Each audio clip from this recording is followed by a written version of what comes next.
saya komentari begini. Saya punya kelapa. Iya Pak. Saya antar sama Bapak. Iya Pak. Tentu selesai urusan saya.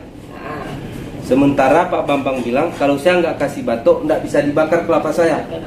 Saya kan nggak ada urusan lagi nih. Saya sudah jual sama Bapak, kita sudah transaksi, berarti nggak ada urusan saya dengan perusahaan masalah kelapa ini. Seharusnya perusahaan itu menampung kembali batok dari masyarakat. Balik lagi. Itu kan perusahaan, ini kan perusahaan nih terbebani dengan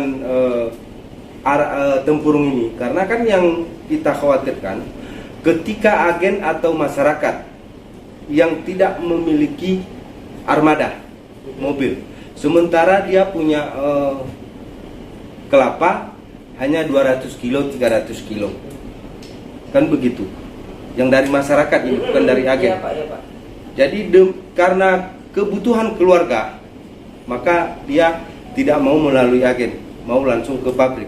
Tapi dia tidak bisa mendatangkan batoknya, karena hanya sedikit kan. Iya Pak, iya. Jadi kan 70% Iya Pak. dari nggak paham kan? Berarti kalau 300 kilo hanya 21 kilo dia punya batok. Diantar ke sini pakai motor. Tapi kalau dibawa batok nggak sanggup motornya. Sampai di sini dipotong lagi, dia punya harga 1.000 per kilo karena tidak mengikut sertakan batoknya.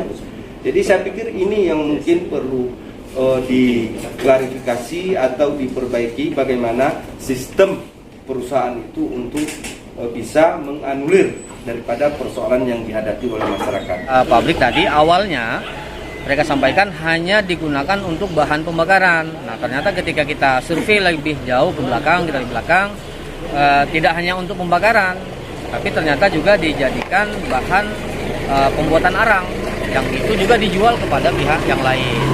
Apalagi begitu tempurung sampai di pabrik, sebagiannya mungkin dijadikan bahan pembakaran dan sebagian besarnya itu dijual lagi atau seperti apa ke pihak ketiga, dan itu dijadikan arang. Nah, karena dia digunakan bahan yang bernilai ekonomis oleh pabrik, maka selayaknya juga pabrik membayar kepada masyarakat, tidak hanya membebankan atau hanya membayar biaya ongkos pengantaran ke pabrik dengan harga yang sangat-sangat murah.